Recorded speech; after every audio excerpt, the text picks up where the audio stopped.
Hello everyone. Mwese. I'm so glad to meet you once again.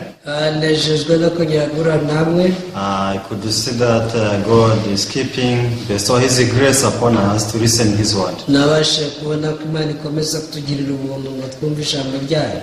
Actually, God knows how important it is to have the heart of the word of God in our hearts.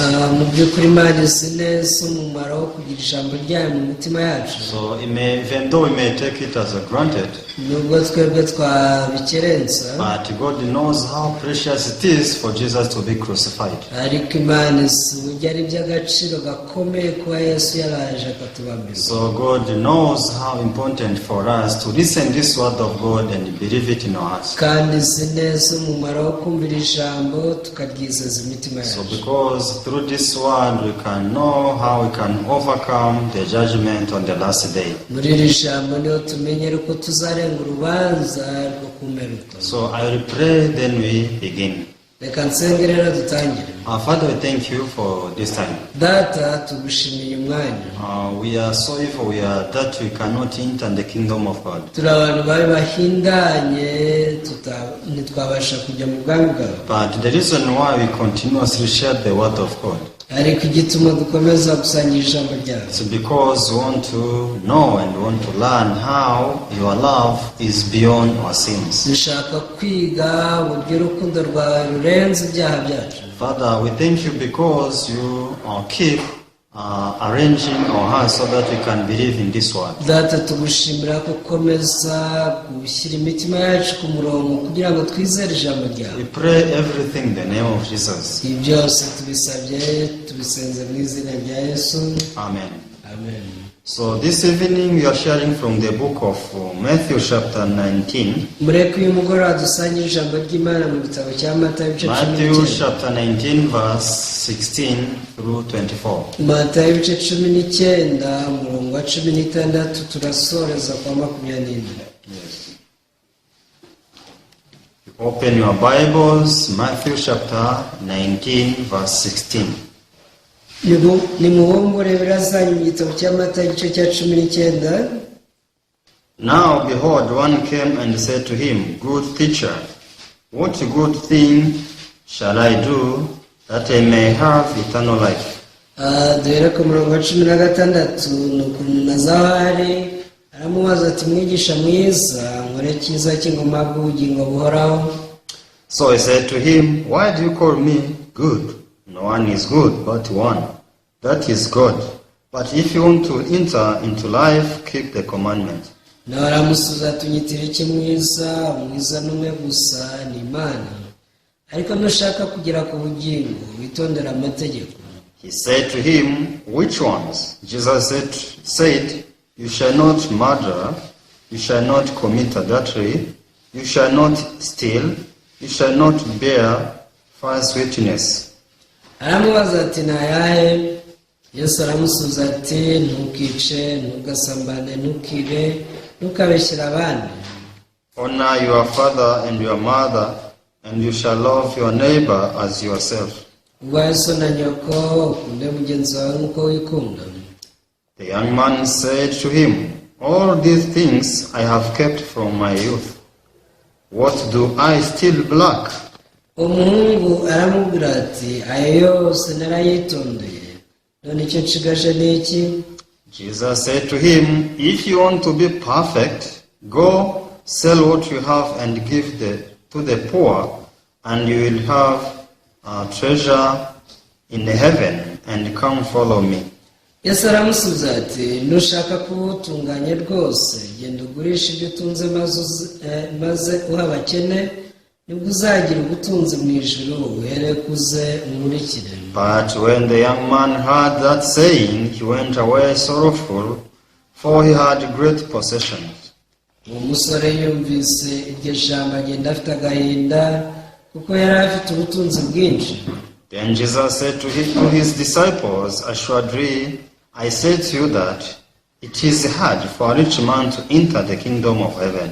Yesu abwira abigishwa bati, ndababwira ukuri yuko biruhije ko umutunzi yinjira mu bwami bwo mu ijuru. And again I say to you, it is easier for a camel to go through the eye of a needle than for a rich man to enter the kingdom of God.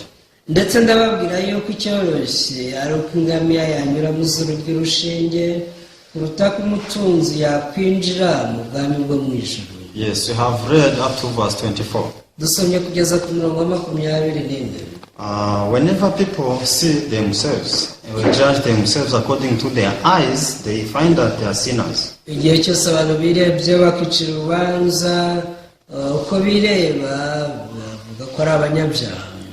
Because they have the way they judge themselves. kubera ko hari uburyo bireba bakicirira urubanza. Actually, everyone knows himself. ubusanzwe umuntu wese ari uko aba yiyizi. Because you know how you live with your neighbors, your friends, your family.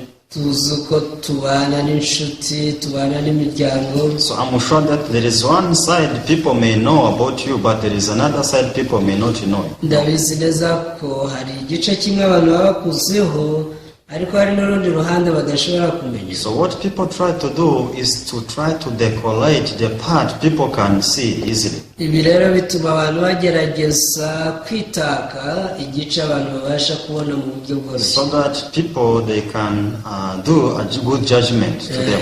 icyo baba bagamije ni uko abantu babacira urubanza rwiza. So everyone want to be nice in the eyes of others. buri muntu aba ashaka kuba mwiza mu maso y'abandi. So but the part people cannot do, may not see easily. ariko igice abantu batabasha kubona mu buryo bworoshye, So you know it by yourself.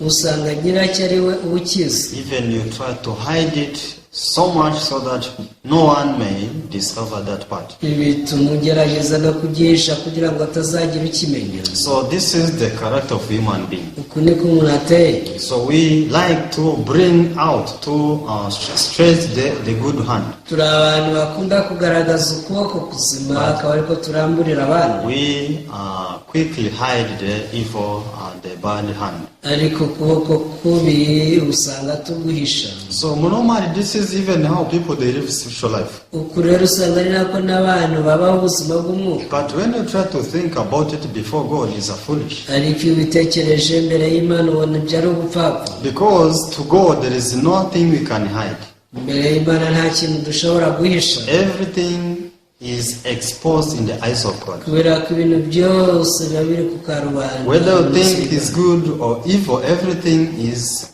clear, is seen in the eyes of God. ibyo utekereza ko ari byiza nabyo imbere y'Imana bari icyaha imbere yayo. So yes, when people sees you, they may judge you to be a good person because you have shown them this good part about you. abantu bashobora kureba ko batuye n'umuntu mwiza ko waberetse igice cyawe cyiza. This man is good, is living spiritual life very well. bakana batuye n'umuntu mwiza rwose aba ubuzima bw'umwuka neza. This person he inherit the kingdom of God. uyu nta kabuza azajya mu bwami bwo mu ijuru. Sometimes people they wish to be like you. rimwe na rimwe hari n'igihe abantu bifuza kumera nkawe. Because maybe some people they fail to wake up every 5 a.m. and go in the church. birashoboka ko hari ababa barananiwe kuzinduka mu gitondo saa 11 bajya mu makesha. But you didn't skip any single day in your life. ariko ukaba waragiye ubikora iminsi yose y'ubuzima bwawe. So maybe some people they are unable to give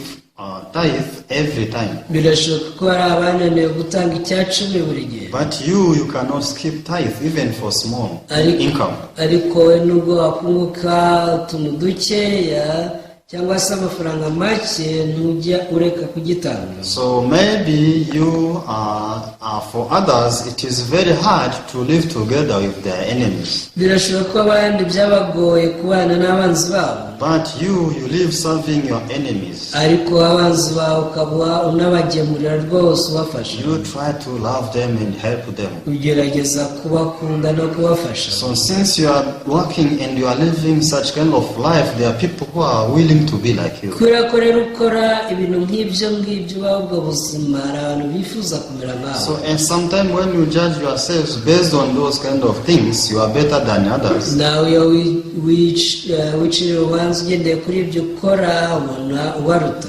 You may think that me, I'm doing well, I'm living spiritual life very well in the eyes of God. ushobora no gutekereza uti ngewe rwose mbaho ubuzima bw'umwuka neza imbere y'Imana. But this is not the way we are supposed to judge ourselves. ariko iyi si yo nzira dukwiriye kwiciramo urubanza. Let me tell you the way you are supposed to judge yourself. reka mbabwire ko dukwiriye kwitekereza. You are supposed to ask yourself if you are sinner or righteous in the eyes of God. ugiye wibaza iki kibazo uti ese mu maso y'Imana ndi umunyabyaha cyangwa ndi umukiranutsi? Yes, I try to love my dear neighbors, I love myself. nibyo koko nagerageje gukunda mugenzi wanjye nk'uko nikunda. I don't skip service. ntabwo nigeze nsiba I amateraniro. don't skip giving, offering and tithe. sinigeze nsiba gutanga icyacumi cyangwa amaturo. I dedicate myself for the sake of the work of God. nitangiye umurimo w'Imana. Even my family know. n'umuryango wanjye urabizi. So yes, you did so. nibyo warabikoze. But let's think like this. ariko dusa n'abatekereza gutya. Are you sinner or righteous in the eyes of God? ese uri umunyabyaha cyangwa uri umukiranutsi? Maybe people may judge you to be good because of those kind of things they can see about to you. birashoboka ko abantu bashobora kubatura umuntu mwiza kubera ibyo bakubonana. But let's stand in the eyes of God before God the Creator. ariko reka duhagarare imbere y'Imana nk'umuremyi wacu. So can you testify that I'm righteous 100% in the eyes of God because of what I did? ese koko imbere y'Imana ushobora guhamya uti Imana ndi umukiranutsi 100% kubera ibyo nakoze? So I'm sure that you cannot dare to tell God that because of what you did you're righteous. ndabizi neza ko utatinyuka cyangwa uhangare kubwira Imana ko wabaye umukiranutsi. You are holy as He is. ngo wibwire ngo rwose ndera nk'uko wera. No, you cannot dare to say like that. ntabwo wahangara kubibwira Imana ibyo. So what does it mean? ibyo bivuze iki rero? It means no matter how we can try to invest our power, we can try to determine ourselves, we cannot reach the righteousness of God based on what we do. ibyo bivuze kuko twashora imbaraga zacu zose no kwiyemeza mu gukora ibyiza tutabasha kugera kuri uko gukiranuka. We have to know that the righteous which will allow us to enter the kingdom of God is the righteousness of God. tugomba kumenya ko gukiranuka kuzatwinjiza mu ijuru ari uko Imana. So we have many different fruits.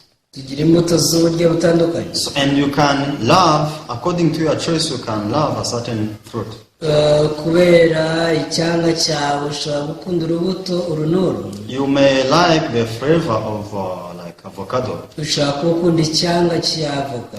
I may like orange. ariko njye ngakunda icya orange. Others may like the pineapple. undi ashobora gukunda inanasi. So your children may like banana.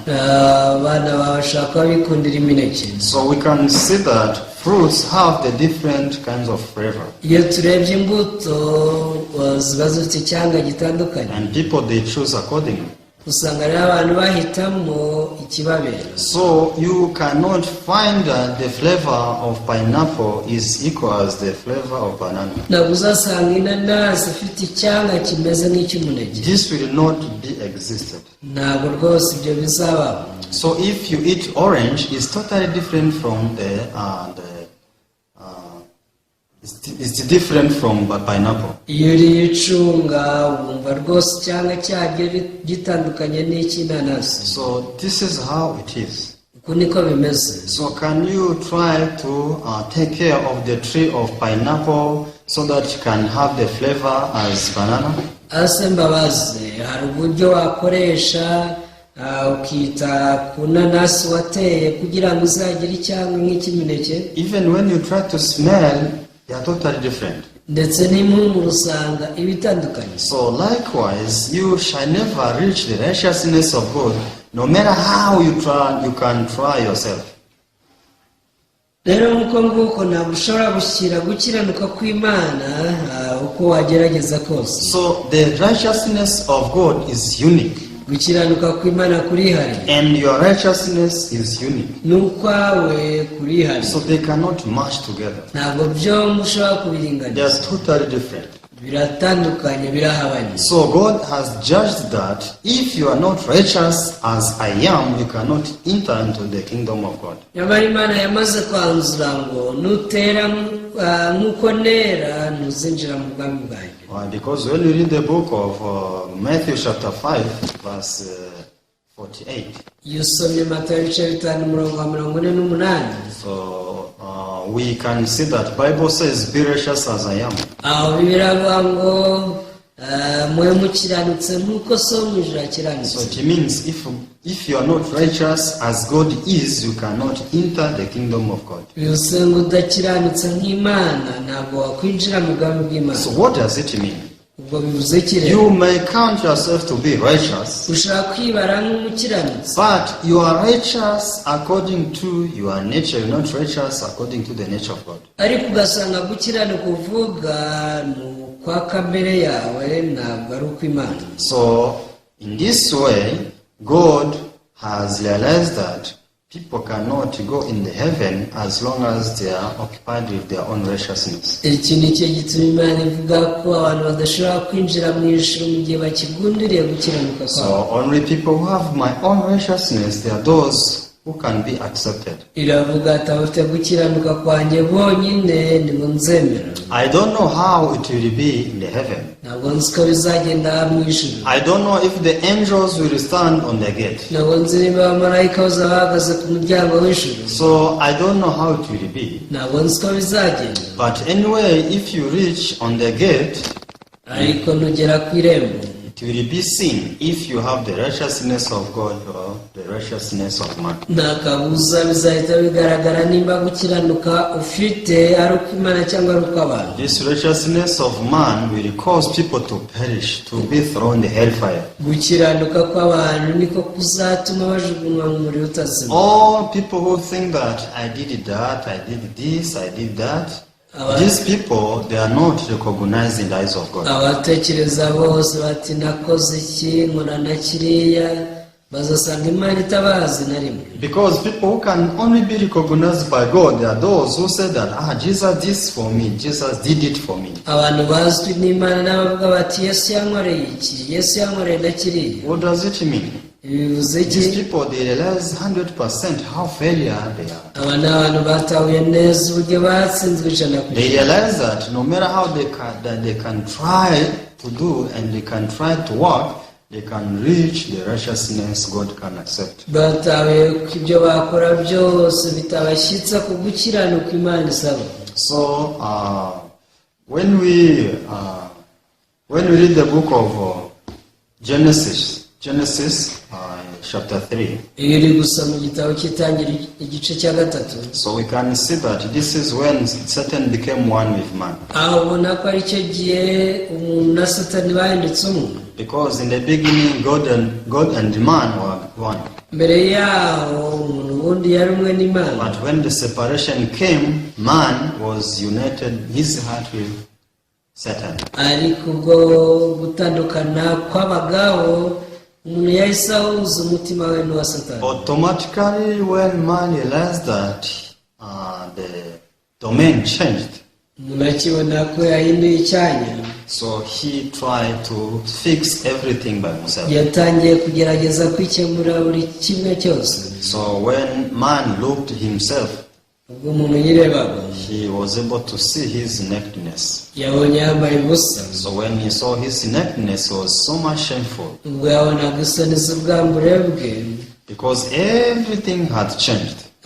ibintu byose byari byahindutse. So we can see that man tried to cover himself with the figs of the fig leaves. kubera isoni yatangiye kwitwikiriza ibibabi by'imitini. So day and night they could fight, covering their bodies, covering their nakedness with these fig leaves. ku manywa n'ijoro bageragezaga guhisha isoni z'ubwambure bwabo bakoresheje ibibabi by'imitini. So until now people they are doing like this. n'uyu munsi abantu baracyakora But ibintu this nk'ibyo, is not accepted in the eyes of God. ariko si ibintu Imana yemera. Because God wants us to accept our nakedness. Imana ishaka ko twemera ko twambaye ubusa. God wants us to accept that for sure without you, this is how I can be. Imana ishaka dutahura ngo tudafite Imana uko niko twabaho gusa. But as I said, people, they continue covering themselves with their good works. Ariko nababwiye ko abantu bakomeza kwitwikiriza imirimo yabo myiza. Because these fig leaves represents the work of man. Kubera ko imirimo cyangwa se ubushwambagara bw'imitini bugaragaza imirimo y'umuntu. But when we keep reading this chapter, we can see that the nakedness of man was covered when the blood was shed. Nyamara tubona ko isoni z'ubwambure bw'umuntu zatwikiriwe neza nyuma y'uko amaraso amenetse. So because the animal was killed and they took the skin of this animal and the nakedness of them were able to be covered. Ubwo inyamaswa yicwaga ikamena amaraso, uruhu rwayo rwabasha gutwikira isoni z'ubwambure bw'umuntu. So this represents that we man, we became sinners. Ibi rero bihagarariye twebwe abantu bahindutse abanyacyaha. So we became sinners because we connected our hearts with the heart of the devil. Twahindutse abanyacyaha kubera guhuza imitima yacu n'umutima w'umubi. We became sinners because we found ourselves in the domain of Satan. Twahindutse abanyacyaha kuko twisanze mu mwanya wa Satani. Since our master became Satan, we cannot overcome him by ourselves. Ubwo databuja yahindukaga Satani ntabwo twari tukibashije kumwikura. But God wants to teach us, and God wants us to believe the power in the blood of Jesus. Ariko Imana ishaka kutwigisha kandi igashaka ko twizera imbaraga ziri mu maraso ya Yesu. So unless we depend on the blood of Jesus shed on the cross, tutishingikirije ku maraso ya Yesu yameneye ku musaraba, we are people who cannot overcome Satan, the devil, by ourselves. turi abantu batabasha kunesha Satani ku bwacu. Because Satan continuously works in our mind to deceive us. Satani akomeza gukorera mu bwenge bwacu ngo adushuke. So with our thoughts, we are dragged by him. Akoresha ibitekerezo byacu akadushorera. So we can see that what the Bible tells us about the death of Jesus is different from what we have in our thoughts. Tubona ko ibyo biri tubwira ku rupfu rwa Yesu bitandukanye n'ibyo dutekereza. So who is telling us that keep trusting your thoughts? Ese ninde ukomeza kudusunikira kwizera ibitekerezo Who is byacu? telling us that our thoughts are right? Ninde ukomeza kutubwira ko ibyo dutekereza ari ukuri? Who is telling us that to say that we are righteous by the death of Jesus is not enough? Ninde ukubwira ngo kuvuga ngo turabakiranutsi kubera urupfu rwa Yesu ntibihagije? Still, this is the devil who is still dragging us. Uyu ni Satani ugikomeza kudushorera. How can you overcome Satan? Yesu uzamunesha ute? When you differentiate your thoughts and the word of God, Ubwo uzabasha gutandukanya ijambo ry'Imana n'ibitekerezo. and when you realize that this is the word from the Creator, God Almighty, Igihe uzamenya ko ari ijambo ryavuye ku Muremyi, Imana ishobora you byose, can deny your thoughts and receive this word of God in your heart as it is. uziyanga wamagana ibitekerezo byawe wakira ijambo ry'Imana uko riri. But problem people, they are still avoiding the word of God and remain with their thoughts and keep struggling by themselves. Ikibazo abantu bakomeza guhunga ijambo ry'Imana bakagundira ibitekerezo byabo. So today we read this book of Matthew chapter 19. Uyu munsi twasomye muri Matayo igice cya 19. So there is this man who came to Jesus. Dore hari umuntu waje asanga Yesu. So in which image this person came before Jesus? Yesu yaje ameze ati imbere ya Yesu. He didn't become in the eyes of Jesus, before Jesus, as a person who experienced a failure. Ntabwo imbere ya Yesu yifashe nk'umuntu watsinzwe. But who can be helped by Jesus? Ase ninde wafashwa na Yesu? Only people who fail are those who can receive the help from him. Abatsinzwe bonyine nibo bakira ubufasha bwa Yesu. When we read the Bible, we can see that Jesus always supported and helped and was on the side of people who are so much miserable. Igihe dusoma bibiliya tubona ko buri gihe Yesu yajyaga mu ruhande rw'abantu bateye agahinda. Those people who are helpless, Abantu badafite ubafasha, those who had no hope, abantu badafite ibyiringiro, not strong people, ntabwo ari abakomeye yifatanyaga nabo, weak, ahubwo ni abanyantege nke, and those who have realized their weaknesses. abatahuye intege zabo. Jesus was always on the side of these people. Aba buri gihe Yesu yabaga mu ruhande rwabo. People who cannot be accepted by anyone in the society. umuntu udashaka kwemerwa n'abandi mu muryango mugari. Jesus was always on the side of such people. Yesu yajyaga mu ruhande rw'abo bantu. But you can see this man who came before Jesus. Ariko nimwitegereze uyu muntu waje kuri Yesu. This man was full of confidence. Uyu nguyu yari yifitiye icyizere. Jesus was having his own dignity. Yari yifitiye ishema cyane. So he stood before Jesus. Yahagaze imbere ya Yesu. What good shall I do to inherit the kingdom of heaven? Arambwira ati ni iki cyiza nakora ngo ndagwe ubugingo buhoraho. So he stood before Jesus as a strong man who can do something to get to heaven. Yahagaze imbere ya Yesu nk'umuntu ukomeye rwose ufite icyo yakora cyamujyana mu ijuru. So when he was standing before Jesus, Jesus tried to help him, but because of the stubbornness of this man, he couldn't receive the help of Jesus. Ubwo yari imbere ya Yesu, Yesu yashatse kumufasha ariko kubera ukubaganya bwe Yesu ntiyabashe kumufasha. Because Jesus wanted to show him that you have failed already. Yesu yashaka kumwereka ati wamaze gutsindwa. Don't count yourself as a person who can serve God and being accepted. Ntukibarege umuntu rwose wakorera Imana hanyuma ukemerwa. So because of this, Jesus told him, why do you call me a good teacher? Yesu yasamwaga ati ubundi unyitira iki mwiza? Who is good? No one is good except God. Umwiza ninde ko ari umwe gusa ari we Mana. So Jesus wanted to show him that I have already read your heart.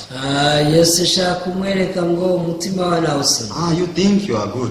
Utekereza kuri mwiza. You think you are good. That is the reason why you are thinking that you are asking what good you shall do. Utekereza kuri mwiza uvuga ngo hari ikiza wakora ujye mu ijuru. Actually, when you read the Bible, you can see many people who had conversations with Jesus. Iyo dusomye tubona abantu benshi bagiranye ikiganiro na Yesu. So there are some who had conversation with Jesus and they received grace from him. Hari bamwe bagiranye ikiganiro na Yesu bamwakiraho ubuntu. But this person, it was his chance. It was a good chance for him to accept and to receive the help of Jesus. Niyo musore yaragize amahirwe yo kwakira ubufasha bwa Yesu. How good it is to have conversation with Jesus. Ese byari byiza bingana iki kuganira na Yesu. But I can see this man lost the chance to receive the grace of Jesus. Ariko mbona ko uyu musore yatakaje amahirwe yo kwakira ubuntu bwa Yesu. So actually, Jesus wanted to lead his heart to analyze his weakness. Yesu yashaka kuyobora umutima gutahura intege nke ze.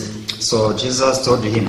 Yesu yaramubwiye ati. When we read verse 17, Jesus told him, so he said to him, why do you call me good? No one is good but one. That is God. But if you want to enter into life, keep the commandments.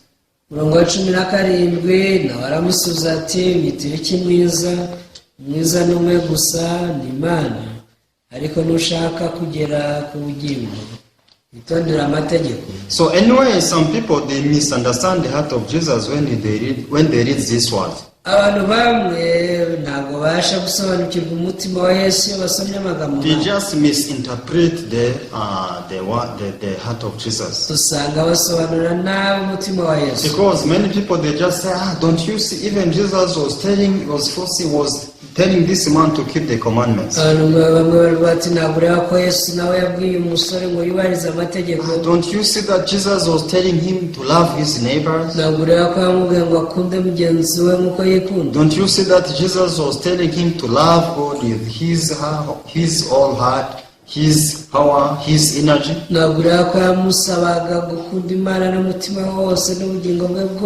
Also we have to do like that. But this was not intention of Jesus. Why Jesus was telling this young man like this? You see, when we stand before Jesus, Jesus can see our heart easily. So the reason why Jesus was telling like this is because he wanted to let him prove that he didn't keep the commandments. He wanted him to prove that even though he depended on the laws, even though he depended on the commandments, he never kept them. So he wanted to show him that his hope is nothing. yashaka kumwereka ko ibyo yashyizeho ibyiringiro ntacyo bimaze. So he wanted him to come on zero. yashakaga ko asubira kuri zero, Because from zero he can receive abundant grace of God. ahereye kuri zero niwe yari kubasha kwakira ubuntu bw'Imana busaza. So when we read verse 18, Bible says, he said to him, which ones? Jesus said, you shall not murder, you shall not commit adultery, you shall not steal, you shall not bear false witness. Umurongo wa 18 aramubaza ati ni ayahe? Yesu aramusubiza ati ntukice, ntugasambane, ntukibe, ntukabeshyere abandi. Honor your father and your mother, and you shall love your neighbor as yourself. Ubahe so na nyoko, ukunde mugenzi wawe nk'uko wikunda. Jesus was telling these commandments one by one. Yesu yatangiye kumusobanurira amategeko avuga rimwe kuri rimwe. Why? Kubera iki? Because this young man used to think that I didn't murder, uyu musore yajyaga atekereza ati njye sinigeze nica, didn't commit adultery. sinasambanye, I honor my mother and my father. nubashye data, nubaha mama, I love my neighbors as I love myself. nkunda rwose mugenzi wanjye nk'uko nikunda. This was in his heart. Uku niko byari bimeze mu mutima This we, is how he was counting himself. niko yibaraga. But Jesus wanted to break down this heart. Ariko Yesu yashatse kumena uyu mutima we. So, but when we read verse 20, the young man said to him, all these things I have kept from my youth, what do I still lack?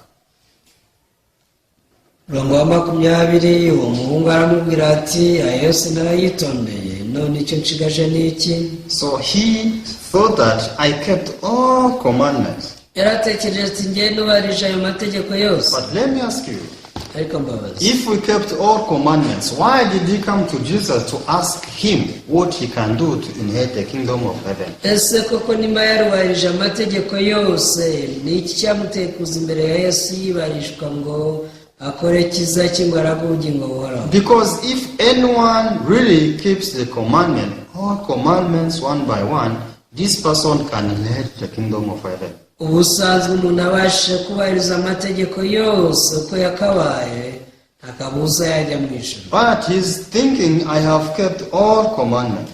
Gusa batekereza ko yayubahirije. But problem, he still have the problem in his heart, how he can inherit the kingdom of heaven. Ariko ikibazo aracyafite ikibazo mu mutima we, yuko nta bugingo buhoraho, arifuza kumenya uko yabubona. It means his hope is nothing. Bivuze ko ibyo yiringiye ni ubusa. His hope is not there.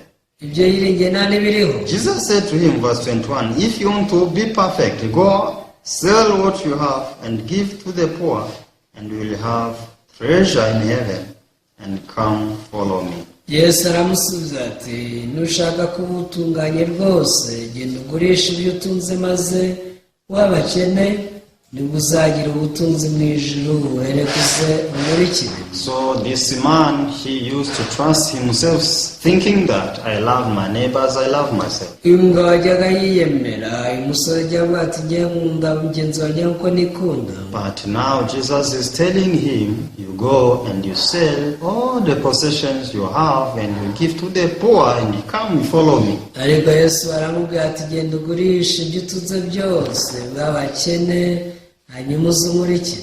If you love your neighbors, you love yourself, go and sell everything and you give to the poor. Nimba rwose warakunze mugenzi wawe nk'uko wikunda, genda ugurisha ibyo utunze byose bw'abakene. So I can see through this man was keeping the commandments, but according to his own standard. Binyuze muri iki tubasha kubona ko uyu muntu yubahirizaga amategeko uko abyumva. So Jesus wanted to break his heart to realize that your faith is wrong. Yesu yashatse kumera umutima we ngo amwigishe ko kwizera afite gupfuye. But this person, he couldn't break his heart. Ariko uyu musore ntiyabashije kumera umutima we. So because verse 22 says, but when the young man heard that saying, he went away sorrowful, for he had a great possessions. 22 avuga ngo umusore yumvise iryo jambo agenda afite agahinda, kuko yari afite ubutunzi bwinshi. He couldn't put down his thoughts. Ntabwo yabashije gushyira hasi ibitekerezo bye. He couldn't think twice. Ntabwo yabashije gutekereza kabiri. He could have thought like this. Yashobora gutekereza ati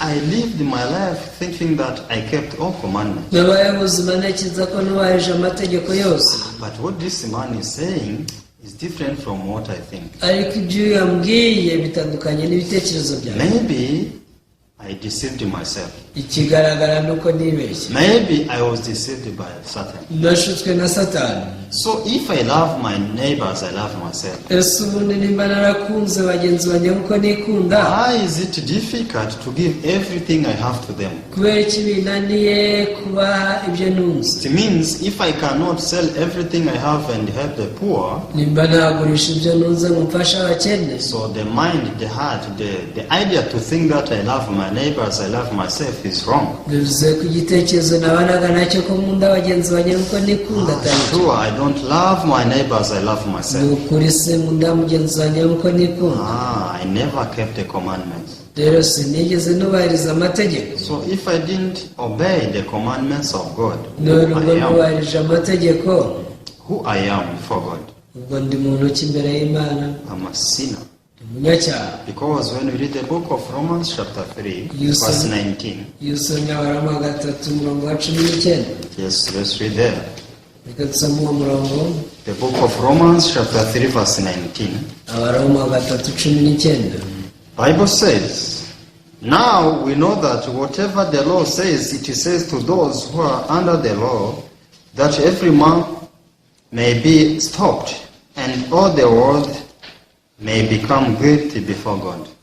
Abaroma 3:19 aravuga ngo tuzi yuko ibyo amategeko avuga byose abibwira abatwarwa nayo, kugira ngo akanwa kose kazibwe, kandi abari mu isi bose batsindirwe n'urubanza imbere y'Imana. So this man was supposed to shut his mouth before Jesus. Uyu musore yagombaga guceceka akaziba akanwa imbere ya Yesu.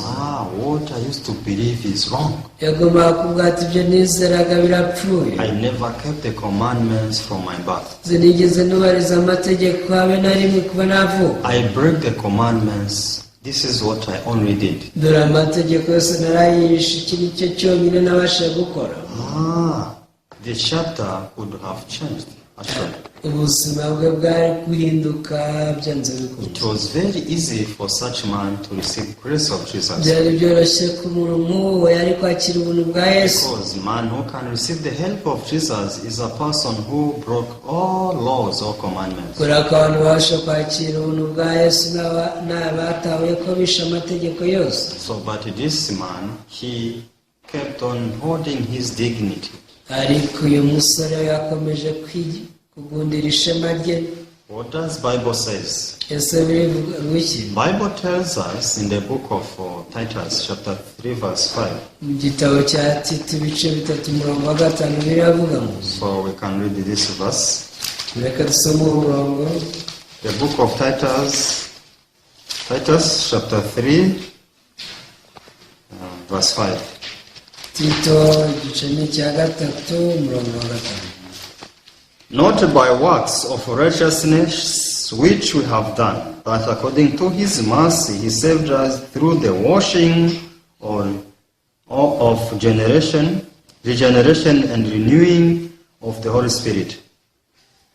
Iradukiza itabitewe n'imirimo yo gukiranuka twakoze, ahubwo kubw'imbabazi zayo idukirisha kuhagirwa, ariko kubyarwa bwa kabiri ikadukirisha no guhindurwa bashya n'Umwuka Wera. We all need mercy in the grace of God. Twese dukeneye impuhwe z'Imana. But many people, they want to stand before Jesus like this young man. Ariko abantu benshi bashaka guhagarara imbere ya Yesu nk'uyu musore w'umutunzi. But I hope we realize that we have faith to keep the commandments. Ariko niringiye ko twatahura ko twatsinzwe mu byo kubahiriza amategeko. So Titus is telling us that we are not saved by our own righteousness. Igitabo cya Tito kitubwira ko tudakizwa no gukiranuka kwacu. Only mercy and the grace of God. Ahubwo ni kubw'imbabazi z'Imana, ni kubw'ubuntu bw'Imana. If there is no His grace, His mercy, His crucifixion, we cannot be saved. Iyi Imana itatugiriye imbabazi ngo tugire ubuntu,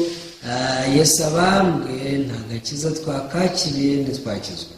Please analyze your heart and you admit your failure. ndakwinginze usesengura umutima wawe kandi wemere ko watsinzwe. When we read the book of Ephesians chapter 2 verse 8 and 9, mu Efeso ibice 8-9. I want to end for this verse. Reka dusomere 20 dusoza. Ephesians chapter 2 verse 8 and 9.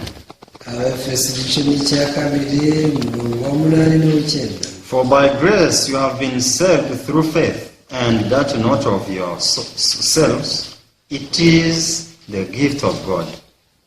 Mwakijwe n'ubuntu kuba kwizera ntibyavuye kuri mwabwo n'Imana y'Imana. Not of works, lest anyone should boast.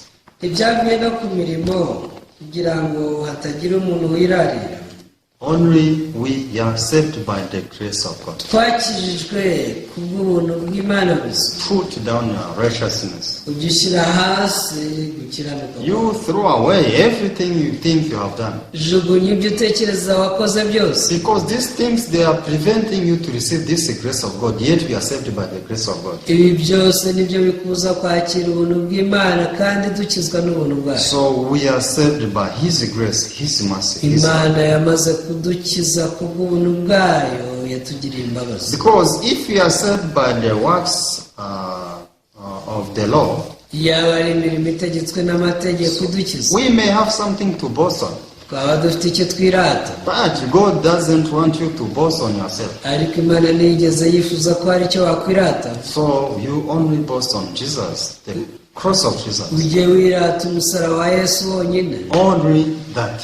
Ibyo byonyine. So such people, they can be accepted in heaven. Abameze batyo bazakirwa mu ijuru. So people who will stand in this position, Lord, I'm here. Abazahagarara bati Mwami ndi hano. So I'm not here because of what I did. Ntabwo ndi hano kubera ibyo nakoze. Because if I stand here with what I did, I can only be thrown the hellfire. Ndamutse mpagaze hano kubera ibyo nakoze nashukunwa mu muriro. For sure, I'm so much shameful of what I did in my life. Ni ukuri mfite isoni z'ibyo nakoze ku bwanjye mu buzima. But I'm here only because of the cross of Jesus. Ariko ikeneye kuba hano ni ukubera umusaraba wa Yesu. If it would not be the cross of Jesus, iyo atahuye umusaraba wa Yesu, I cannot stand here. ntabwo nakabaye mpagaze hano. I'm so much thankful because of your grace you have given me through Jesus. Ndagushimira cyane kubw'ubuntu wampaye binyuze muri Yesu Kristo. So God will be satisfied by such people. Imana izanyurwa n'abantu bavuga gutya. God cannot be satisfied by people who boast on their works. Ntabwo izanyurwa n'abantu baza biyemera ko hari ibyo bakoze. People like this young man who met Jesus. Abameze nk'uyu musore w'umutunzi. So these people will only be thrown the hellfire. Abo bose bazashukunwa mu muriro. I hope we change our mind Ngiye ko twahindura imitima yacu towards the grace of God. tukerekeza ku kwakira ubuntu bwe. Let's pray. Reka dusenge. Our Father, we thank you. Data turagushimira. We have failed to keep the commandments. Twaratsinzwe ntitwabasha kubahiriza amategeko.